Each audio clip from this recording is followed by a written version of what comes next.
Vagaba yo en oscuridad hasta que vi a Jesús, mas por su amor y su verdad ya vivo en plena luz. Gozo y luz hay en mi alma hoy, gozo y luz hay, ya que salvo soy. Desde que a Jesús vi y a su lado fui, he sentido el gozo de su amor en mí.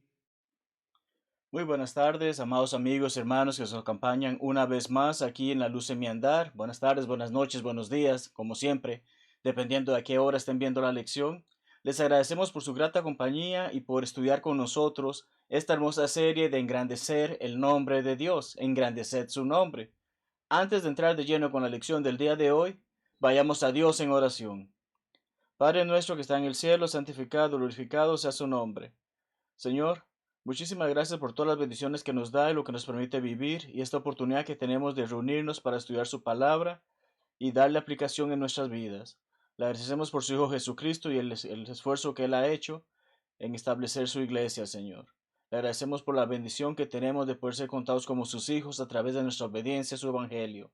Y le pedimos que por aquellos que estén viendo estas lecciones, que puedan tomar la decisión de seguirle, Señor, en base a lo que se estudia de su palabra y nada más que su palabra.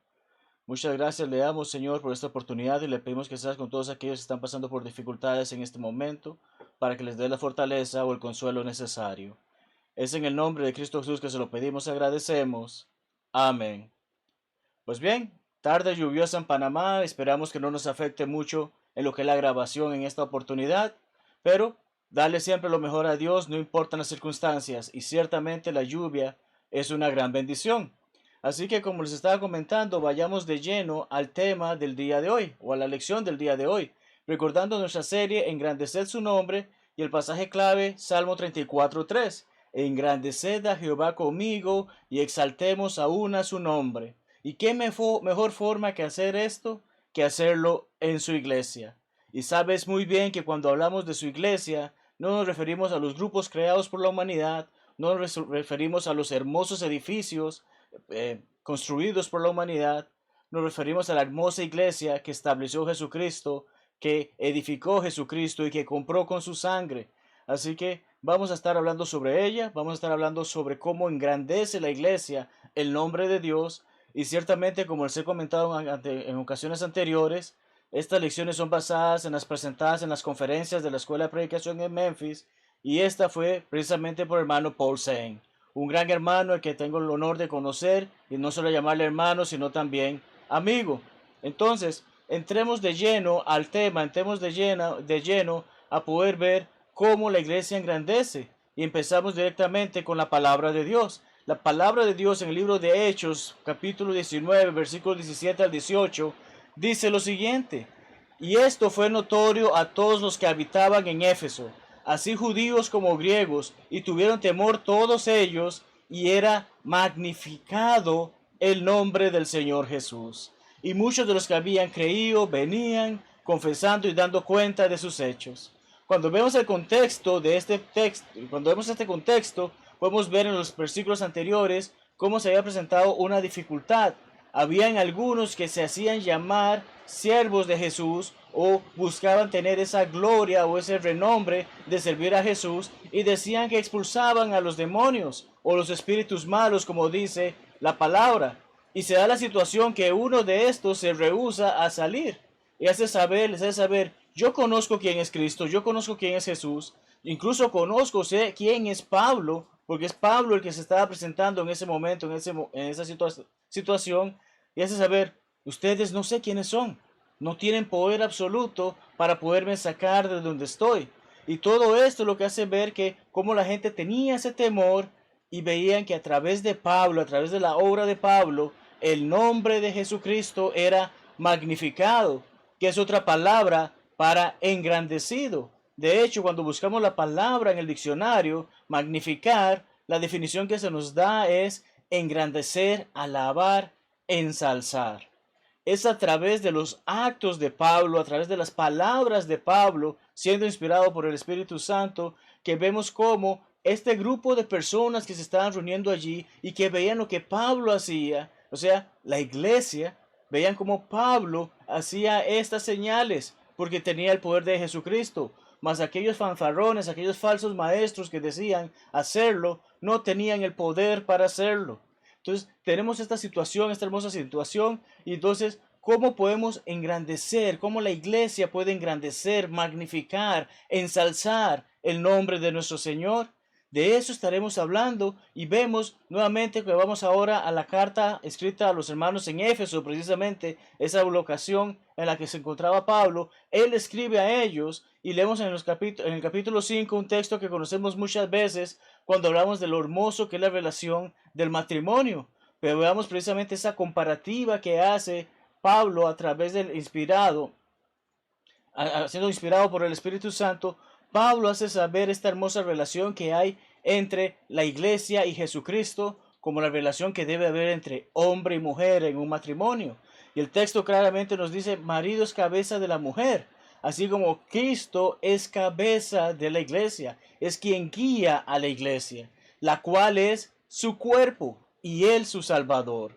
Así que como la iglesia está sujeta a Cristo, está aquí la clave. ¿Cómo engrandece la iglesia el nombre de nuestro Señor? Estando sujeta, siendo sumisa a lo que nuestro Señor ha establecido. ¿Y cómo sabemos qué es lo que Él ha establecido?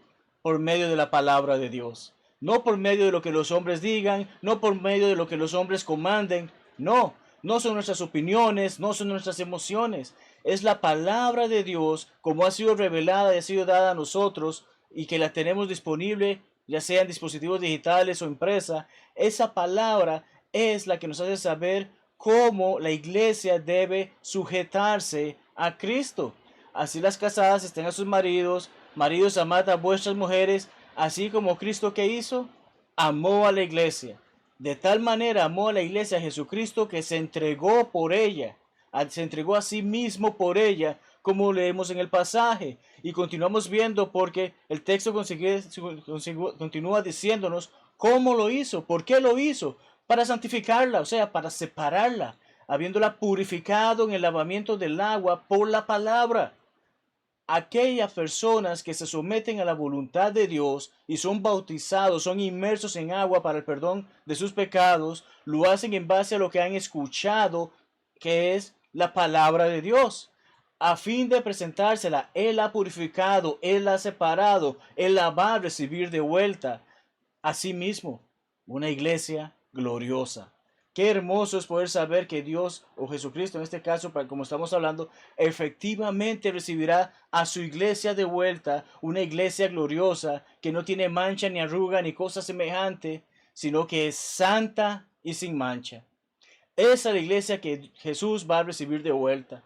¿Estamos en esa iglesia o estamos en una de las tantas variantes que el hombre ha creado porque no le gustaba lo que Jesucristo había establecido? No le gusta estar sujeto a lo que Jesucristo ha establecido y hace sus variantes. Pone a hombres y los exalta en lugar que debería ser el de Cristo.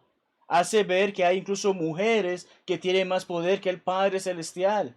Hacen ver que hay prácticas que la Biblia condena, pero ellos dicen que no es así. Si estamos en esos grupos religiosos, ciertamente estamos en un gran problema. Grande es este misterio, dice el versículo 32, mas yo digo esto respecto de Cristo y la iglesia.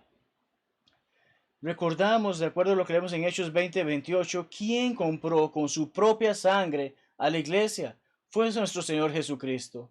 Esta iglesia inició en Jerusalén, no inició en mi pueblo, no inició en algún lugar lejos de Jerusalén. No, inició en esos días cuando nuestro Señor caminaba en esta tierra, fue crucificado, murió y resucitó. Días después, como leemos en Hechos 2, se reunieron sus apóstoles en busca de recibir ese poder que les había prometido. Y es entonces cuando empiezan a predicar. Y entonces quienes escucharon ese mensaje decidieron obedecer ese mensaje, siendo bautizados por el perdón de sus pecados. Y entonces dio inicio a la iglesia. ¿Y quién se agregaba a esa iglesia? No era cualquier persona. Eran aquellas personas que han hecho la voluntad de Jesucristo. ¿Y por quién eran agregados? Por Jesucristo mismo. A través de la obediencia al Evangelio, todo aquel que hace lo que la palabra de Dios dice, es inmerso en las aguas para perdón de sus pecados, y al salir de allí nuestro Señor mismo le agrega a su iglesia, una sola, la que Él compró, la que Él estableció. La iglesia ciertamente engrandece a nuestro Señor, engrandece a nuestro Padre Celestial, porque es el lugar donde se encuentra la salvación. Y esto nos lleva a nuestro siguiente punto. Es la iglesia donde se encuentra la salvación. Cristo derramó su preciosa sangre por ella, y como hemos mencionado, y tal como las escrituras nos dicen en Hechos 20:28. Es el lugar donde se encuentra la salvación, porque fue planeada desde antes de la creación de la tierra, antes de la creación del mundo, antes de la creación de todos nosotros. Ya formaba parte del plan de Dios, el plan de redención para con nosotros, el que la iglesia llegase a establecerse. No era un plan B. 2 Timoteo 2:19 y Tito 1:2 nos afirma eso. Tenemos también que es tan valiosa que el Padre envió a su Hijo a esta tierra, dando en ese hermoso lugar celestial. El Padre decidió, vas a ir a la tierra para comprarla y edificarla. Mateo 16:18 nos afirma esto. Es el lugar donde está la salvación, porque precisamente la salvación de las almas depende de su existencia. Si hoy en día no estuviese la iglesia de Cristo, la iglesia que sigue a Él, la iglesia que está fundada en base a Él, la iglesia que es la que Él estableció y compró, si no estuviese, perdonen, no habría salvación de las almas hoy en día, no habría la posibilidad de llegar a ser salvos. Y sobre esto leemos en Hebreos 9:22. Es esencial para que podamos ver el hogar glorioso preparado por nuestro Señor. Sí, leemos en Juan 14, versículos 1 al 3, cómo Él dijo que iría a un lugar a preparar una morada para nosotros, una morada en la que estaremos eternamente. Pero para poder llegar a esa morada debemos de estar en Cristo. Y para estar en Cristo debemos de estar en el cuerpo de Cristo. Y como hemos leído anteriormente, el cuerpo es su iglesia. Entonces, el lugar en donde pasaremos eternamente requiere de la iglesia. Nosotros requerimos que para poder estar en ese hermoso lugar, debemos de estar en la iglesia. Es el lugar donde se encuentra la salvación. Tenemos también precisamente que es en Cristo, en su iglesia, en su cuerpo, donde encontramos redención, que es el perdón. No puedo ir donde fulanito y decirle, perdóname mis pecados. Esa persona no tiene poder para hacer ello. No puedo ir a un hermoso edificio que tiene muy bellas imágenes artísticas de quien se supone es nuestro Señor y decir, aquí recibo el perdón, porque no es así. Tengo que estar en el cuerpo de Cristo, que es la iglesia, y por tanto estar en Cristo para poder tener redención, para poder ser perdonado de mis pecados. Sobre esto leemos en Efesios 1:7 y Colosenses 1:13 al 14.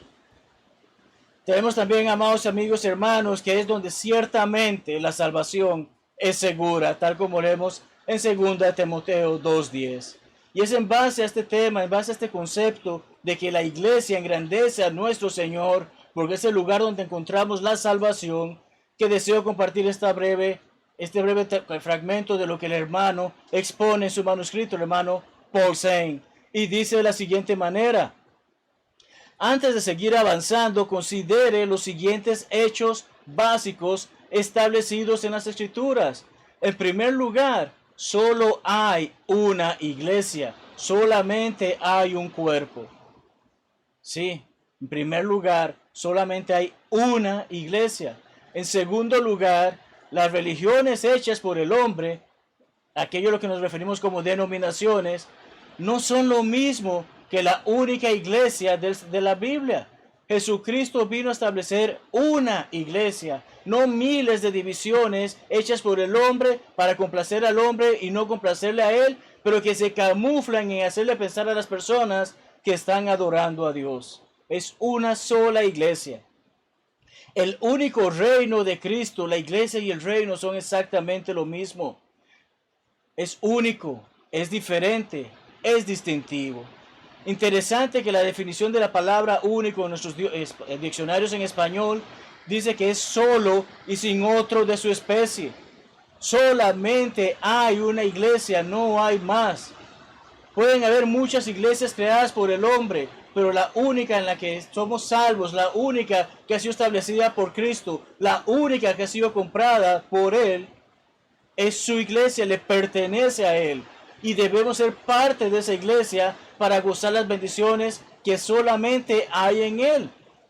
De esa única manera estaremos en el reino que pertenece a Él.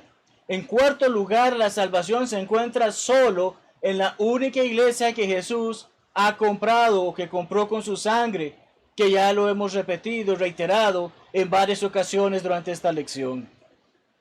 Finalmente, si uno, y esto deseo, amado amigo, si no has obedecido el Evangelio, o si crees que has hecho la palabra de Dios, o cumplido, o te has sometido a la palabra de Dios, pero tienes tus dudas, deseo que medites mucho en este punto.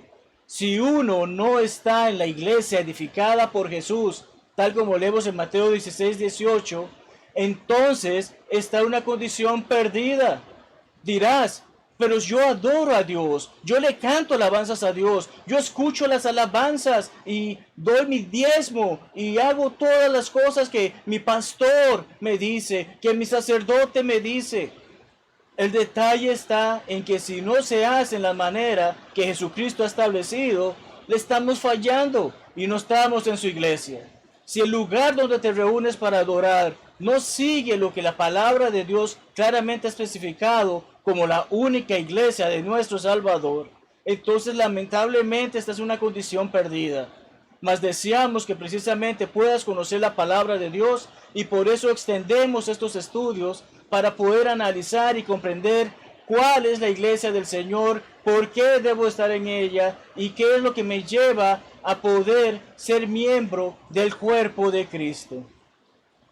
Quiero que leamos juntos Efesios 3, 20 al 21 y luego meditaremos en este texto, lo analizaremos brevemente, pero deseo que juntos podamos leerlo. Dice de la siguiente manera: y aquel que es poderoso para hacer todas las cosas mucho más abundantemente de lo que pedimos o entendemos, según el poder que actúa en nosotros, a Él sea gloria en la iglesia en Cristo Jesús, por todas las edades, por los siglos de los siglos. Amén. El apóstol Pablo escribe esto a los hermanos en Éfeso, siendo inspirado por el Espíritu Santo.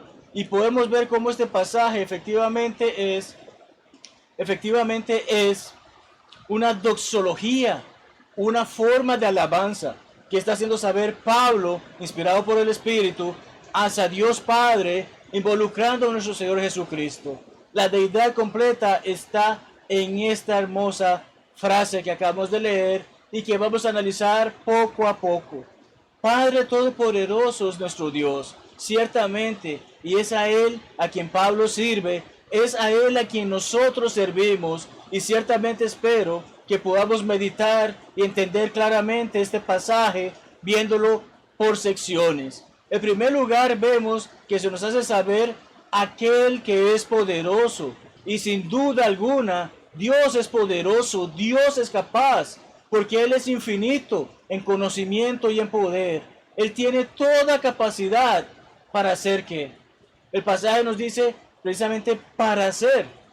Y hacer es interesante porque la palabra griega que es traducida como hacer en este pasaje conlleva las ideas de producir, construir, formar, amoldar, ser autor, disponer, preparar, proporcionar, llevar a cabo.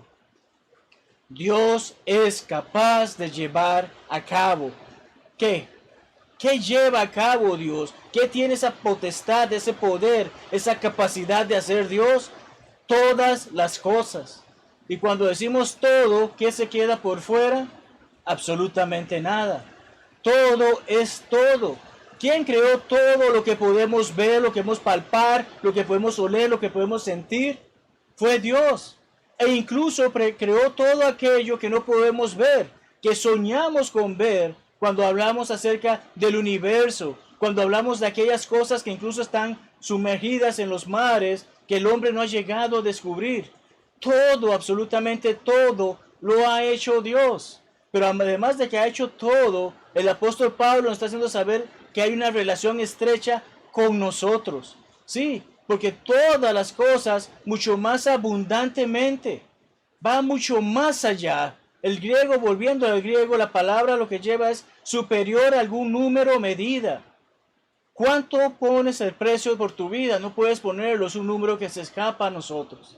No tenemos ese número, no tenemos esa medida. ¿Cuánto pedirías por la vida de tu hijo? No hay un número, no hay una medida para ello. Sobre y por encima de lo que podamos imaginar es ese abundante que está hablando este pasaje. Algo más, mucho más. Entonces, vemos que Dios es capaz de llevar a cabo todo de una manera fuera de nuestro entendimiento, de una manera fuera de lo que podamos incluso pedirle. Eso es lo que nos está haciendo saber el apóstol Pablo. Dios es capaz de hacer cosas que se escapan de toda medida que podamos considerar. De allí que van más allá de lo que pidamos o logremos comprender. Podemos pedir muchas cosas, Dios dará la respuesta en su respectivo momento. Y habrá muchas cosas que Dios hará en nuestras vidas que no habrá forma de comprender. En Filipenses 4 leemos acerca de una paz que sobrepasa todo entendimiento. Dios proveerá esa paz, por más que nosotros no la entendamos, Dios es capaz de darnos esa paz. La capacidad de Dios para satisfacer las necesidades espirituales de las personas supera con creces cualquier cosa que puedan pedir en oración o concebir con anticipación. Y ese poder que no podemos comprender, que es la parte que estamos viendo hasta este momento, cómo estamos desglosando este pasaje, algo que se escapa a lo que pedimos, algo que se escapa a lo que comprendemos, el mismo apóstol, siendo inspirado por el Espíritu Santo, nos hace saber que actúa en nosotros. Este poder actúa en nosotros. ¿Qué quiere decir esto? ¿Cómo es posible que ese poder actúe en nosotros? Ciertamente sabemos que esa palabra griega es dunamis, que es la que da origen a la palabra dinamita. Y también Pablo en otra de sus cartas nos hace saber que el poder de Dios para salvación es el Evangelio. Es ese poder que actúa en nosotros. Dios nos hace saber su voluntad a través de las Escrituras. Cuando la leemos, cuando las escuchamos, cuando la ponemos en nuestros corazones, llegamos a comprender que debe haber una acción por parte de nosotros para obedecer a lo que Él está pidiendo que hagamos. Y ese es el Evangelio. Cuando obedecemos el Evangelio, podemos comprender esto. ¿Por qué? Porque es el poder que actúa en nosotros. Piensa en el autor de estas palabras, el apóstol Pablo. ¿Quién era antes de obedecer el Evangelio? Era un perseguidor de cristianos. Pero luego, al escuchar a Jesucristo, al obedecer el Evangelio, porque la palabra de Dios nos dice que efectivamente Pablo llega a bautizarse por el perdón de sus pecados, tenemos la situación de que de perseguidor pasó a proclamador. Aquellos a los que perseguía, ahora son su familia, ahora los defiende y ahora lleva el mismo mensaje que ellos llevaban por todo el mundo. Y conocemos gran parte de la historia de Pablo a través de sus escritos y a través del libro de Hechos. ¿Cuántos, así como Pablo, han dejado grandes cosas que este mundo ofrece para hacer la voluntad de Dios? ¿Cuántos han dejado una gran carrera, una gran fortuna, una gran mansión, quién sabe qué otras cosas, para dedicarse a ser siervos fieles del Señor? Es probable que conozcas a muchas personas que lo han hecho. En mi caso particular puedo decir que he conocido muchas personas. He sido también dejado una gran carrera para dedicarme a predicar el Evangelio, y ciertamente no hay nada mejor que servir a Dios. ¿Cuál es ese poder? El Evangelio que transforma vidas. Y ese es el punto. ¿Cómo actúa ese poder en nosotros? Ha transformado nuestras vidas. Llegamos a comprender lo que Jesucristo dijo acerca de que dejemos de buscar cosas terrenales para buscar las espirituales, para buscar las celestiales, enfocarnos en ellas, buscar el reino de Dios primero. Todo eso actúa en nosotros, transforma nuestras vidas. Y al obedecer el Evangelio estamos tomando no solamente la mejor, sino la mayor decisión de nuestras vidas. Y en base a esto, continuamos con nuestro texto, nos dice que entonces es a Dios a quien se le da esta gloria. No es el predicador, pastor, sacerdote, vecino, amigo, primo que te ayudó a escuchar la palabra de Dios. No, es a Dios a quien se le da la gloria, porque Él fue el que puso ese mensaje en las manos de esas personas para que lo pudiesen comprender, para que lo pudiesen leer, para que lo pudiesen tomar en cuenta y tomar una decisión para sus vidas, para entonces ayudarte a que seas tú quien tome esa decisión. Es a Él quien se le da la gloria. Tristemente, el mundo está lleno de personas que buscan poder y vanagloria, orgullo, soberbia, pero no debe de ser así. Todo esto, Pablo nos hace saber, es Dios quien merece esa gloria. Cosas pueden pasar por la estupidez llamada soberbia u orgullo. ¿Qué le pasó a Moisés? Cuando leemos Números 20, leemos que Moisés, en un breve momento de soberbia, perdió la calma. Y al perder la calma, se vio en la difícil situación de saber que a pesar de que había guiado a todo el pueblo de Israel hacia la tierra prometida, él solamente pudo verla de lejos, no pudo entrar en ella. No permitas que tu soberbia, porque quieres llevarte la gloria, cause que te pierdas de estar en la gloria con nuestro Padre Celestial y nuestro Señor. Y vemos las palabras que se basan en la lección que hemos estado hablando. En la iglesia. Sí, en la iglesia. ¿Dónde damos gloria a Dios? En la iglesia. Y como mencioné al inicio de la lección, no me estoy refiriendo a ese lugar con bonitas luces, bonitas sillas, un bonito púlpito, no. Bonitas cortinas, una hermosa decoración, no. Puede ser que solamente sea un rancho, no estamos hablando de ese lugar. No es ese lugar donde vamos unas horas cada semana para darle gloria, honra y alabanza a Dios. Debe ser en cada momento de nuestras vidas, porque la iglesia somos nosotros. No es ese edificio, son las personas que van a ese edificio y que han hecho la voluntad de Dios y que viven para servir a Dios. La iglesia es la que da gloria. Es en ese lugar donde está la gloria de Dios, donde se da esa gloria a Dios. Entonces ocurre que resulta ser que yo soy iglesia 24 horas, 7 días a la semana. Cada acción que llevo a cabo debe darle gloria a Dios. Cada momento que vivo debe de ser una luz para aquellos que están viéndome y pueden ver, esa persona ciertamente es un siervo de Dios. Entonces es importante que esta gloria que damos en base a todo esto que hemos leído, en gracias a ese hermoso poder que está en nosotros, que es el Evangelio, vamos a darle la gloria a Dios en todo lo que hacemos, siendo su iglesia. Y agrego nuevamente un breve extracto de lo que el hermano Zane dice en su manuscrito. Agrega brevemente esta sección de pensamiento con respecto a las muchas hermosas formas que la Sagrada Escritura habla de la iglesia. En distintos momentos de nuestro estudio bíblico leemos cómo efectivamente la palabra de Dios se refiere a la iglesia como el cuerpo de Cristo, el templo de Dios, el reino de Dios, el ejército de Dios, la viña del Señor o incluso la esposa de Cristo.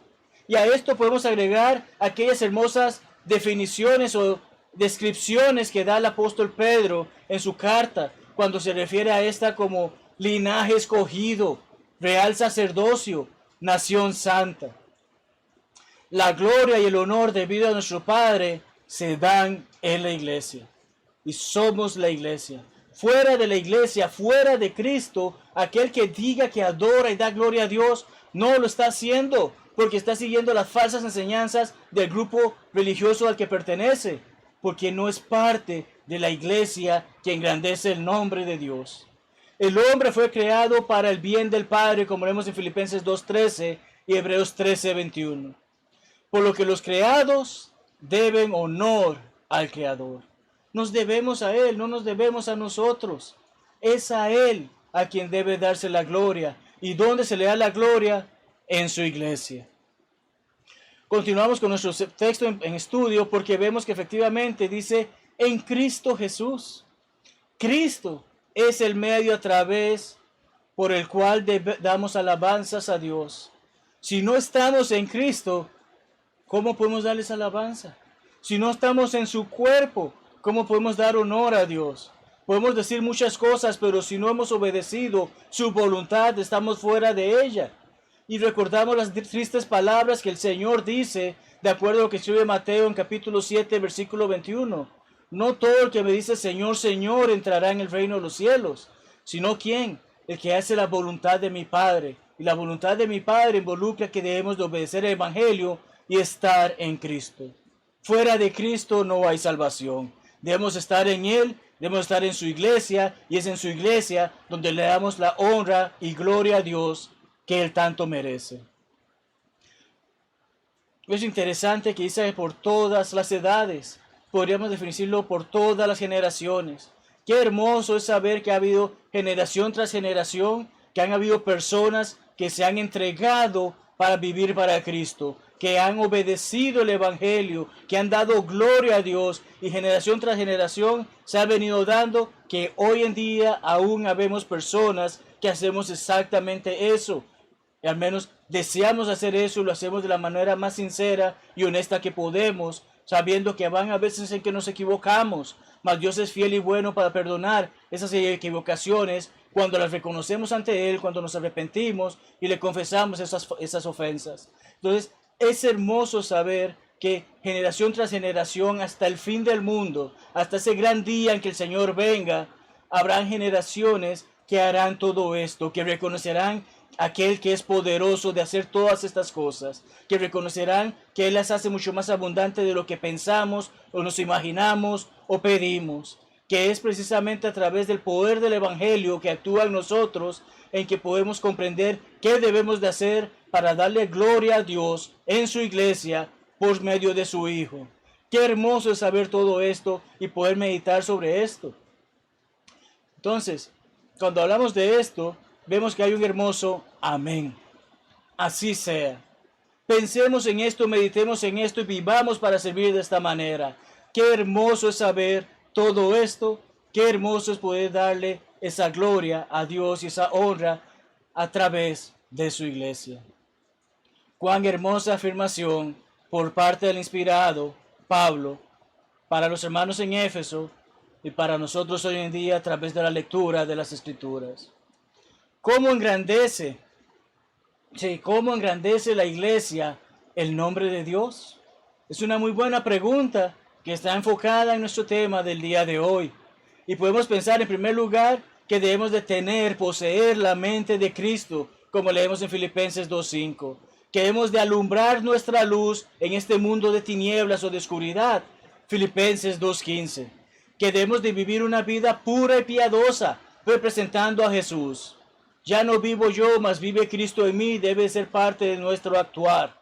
Tito 2:11 al 12, Romanos 12:1 al 2. Hemos sido transformados, no conformados al mundo, sino transformados fuera del mundo para servir a Dios y mostrarle al mundo cuán hermoso es vivir en Cristo.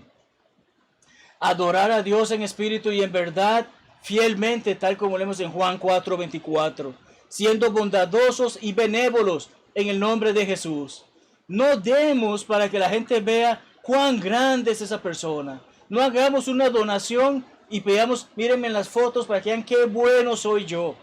Hagámoslo en el nombre de Jesucristo, que lo que la mano derecha hace no lo sepa la izquierda. Gálatas 6:10, Santiago 1:27. Es hermoso el poder dar, y como la palabra dice, más bienaventurado es dar que recibir. Tenemos también que podemos en la iglesia agradece el nombre de Dios al hablar de manera optimista y positiva acerca de Jesús. Mateo 5:16, Juan 3:16.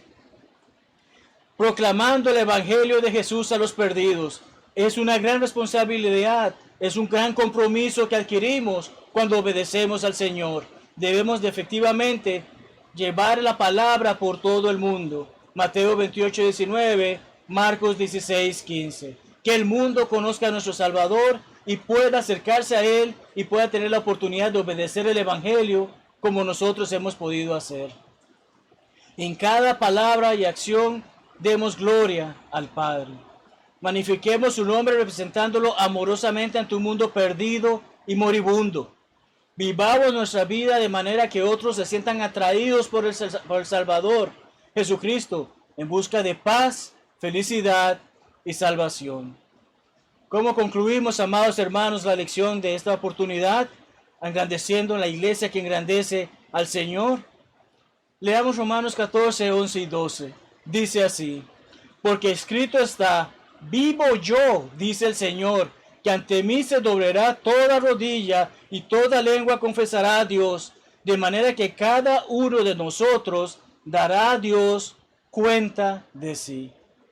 Todos en algún momento llegaremos a estar frente a nuestro Padre Celestial. Sin excepción, hayamos obedecido o no el Evangelio, hayamos hecho la voluntad, disculpen, hayamos hecho la voluntad de Dios o no, estaremos frente a Él. Hayamos dado gloria o no a Él, estaremos frente a Él en ese gran día y tenemos que dar cuenta de lo que hemos hecho. ¿Hicimos lo que Él quería o no lo hicimos? Él ya lo sabe, pero nosotros tendremos que darle la cara y hacerle saber, tú lo sabes, yo lo acepto. Hice lo que tú querías, no hice lo que tú querías, lo que esperabas que yo hiciera. ¿Cuándo confesaremos su nombre por primera vez? Recordamos que Mateo 10, 32 al 33 nos hace saber que habrá un momento en que Cristo hará saber nuestro nombre, confesará nuestro nombre, dirá nuestro nombre frente al Padre, si nosotros le confesamos a Él, si nosotros dijimos su nombre ante los seres humanos. De esa misma manera, aquellos que rechazaron a Jesucristo, Él les rechazará en ese día. Entonces, confesamos el nombre de nuestro Salvador ante los hombres. Tenemos la oportunidad de hacerlo hoy, pero si no lo hacemos, llegará la situación en que en el día del juicio va a ser muy tarde, porque en ese día diremos, sí existes, sí eres el Señor, sí era cierto lo que me decían, pero yo no quise obedecer. Que no sea ese tu caso, que puedas tener la oportunidad de confesar el nombre de Jesucristo, hacerle saber al mundo que efectivamente crees en el Hijo de Dios, y que haciendo eso, entonces seas bautizado para el perdón de tus pecados y añadido por Él a su iglesia, tal como leemos en los últimos versículos de Hechos 2. Si ya has obedecido el Evangelio, si ya has hecho todo lo que hemos estado hablando, si has oído la palabra de Dios, si has creído que Dios existe, si has confesado el nombre de nuestro Señor Jesucristo, si te has arrepentido de tu forma de vivir para dejarla atrás y empezar una nueva vida, entonces estás en la oportunidad de ser bautizado por el perdón de tus pecados. Y si ya lo hiciste, eres miembro de la iglesia. Si ya lo hiciste, ¿amas la iglesia como Cristo la amó? Leímos ese pasaje que decía, Él fue capaz de entregarse a sí mismo por ella. Ese es el amor que Él tiene para su iglesia. ¿Tienes tú ese amor para la iglesia del Señor? Espero que así sea. Si no, hay cosas que debemos de corregir, porque debemos engrandecer el nombre de nuestro Señor en su iglesia cada uno de los días de nuestras vidas. Si no lo estás haciendo, sabes que tienes la oportunidad de pedir perdón, de confesar tus pecados, y Él es fiel y bueno para perdonarlos, tal como leemos en los primeros versículos de 1 de Juan. Si has obedecido el Evangelio, si no lo has obedecido, ¿qué esperas para confesar y engrandecer su nombre? Queremos ayudarte si esa es la situación. Queremos estudiar contigo y aclarar cualquier duda que tengas con respecto a tu vida espiritual. Queremos que puedas tener la hermosa oportunidad de que cuando ese gran día llegue puedas presentarte frente al Señor y hacerle saber, sí, yo estoy dando cuenta de que viví la vida que tú esperabas que yo viviera. Queremos eso y queremos apoyarnos unos a otros. Van a haber momentos en que caigamos, momentos en que nos equivoquemos, pero podemos levantarnos y corregir esas fallas. Y es nuestro deseo que si no has obedecido el Evangelio, nos lo hagas saber y con mucho gusto estudiaremos contigo o encontraremos a alguien que estudie físicamente contigo donde sea que vivas. Te agradezco por el tiempo que has tomado para estudiar conmigo en esta oportunidad y espero que esta lección haya sido tan edificante para ti como lo ha sido para este servidor. Y te invitamos a ver todas las demás lecciones, más de 200 videos tenemos disponibles aquí en La Luz en mi Andar para compartir contigo. Personalmente, también tengo muchas más lecciones disponibles en mi sitio web, marlonretana.com, muchos artículos, videos y formas en que podamos seguir creciendo y edificándonos unos a otros y ayudando a que aquellos que están perdidos puedan venir al Señor. Gracias por tu tiempo, gracias por la oportunidad de estudiar contigo, gracias por la oportunidad que nos das de entrar en tu hogar, sea a través de tu televisor, computadora, incluso celular. Compartamos estas lecciones. Puede ser que alguien que conocemos necesita escuchar la palabra de Dios y esta es una forma muy hermosa y simple de hacerlo. Dios te bendiga ricamente y tengas una hermosa noche, tarde o mañana. Vagaba yo en oscuridad hasta que vi a Jesús, mas por su amor y su verdad ya vivo en plena luz. Gozo y luz hay en mi alma hoy, gozo y luz hay, ya que salvo soy.